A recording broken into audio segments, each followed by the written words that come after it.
নমস্কার বন্ধুরা, আজ একটা সিম্পল চটজলদি চিড়ের পোলাওয়ের রেসিপি নিয়ে চলে এসেছি।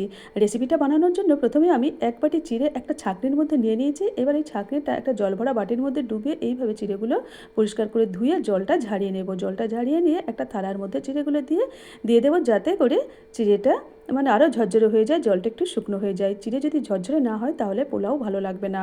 এবার কড়াই গরম হয়ে গেলে ওর মধ্যে কিছুটা বাটার দিয়েছি, তবে এটা ঘিতে বানালেও বেশি ভালো লাগে। আমি বাটার দিয়েছি, বাটারের মধ্যে দিয়ে দিলাম কিছুটা কাজু আর কিছুটা কিশমিশ, দিয়ে হালকা নেড়েচেড়ে কাজু কিশমিশটা তুলে নেব। নিয়ে ওই বাটারের মধ্যে দিয়ে দিলাম অল্প একটু সাদা জিরে আর একটু গরম মশলা, দিয়ে একটু নেড়েচেড়ে নেব। নিয়ে ওর মধ্যে দিয়ে দিলাম কুচানো কাঁচা পেঁয়াজ।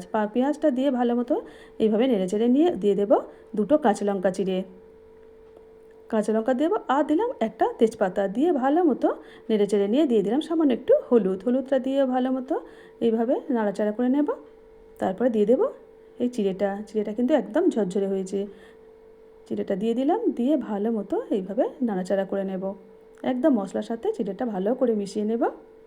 তারপরে দিয়ে দেব পরিমাণ মতো লবণ আর পরিমাণ মতো চিনি। চিনিটা তো দিতেই হবে, নাহলে টেস্ট একদম ভালো লাগবে না। তারপরে দিয়ে দিলাম ভেজে রাখা কাজু আর কিশমিশ, দিয়ে ভালো মতো মিশিয়ে নিলে রেডি আমার চিড়ের পোলাও।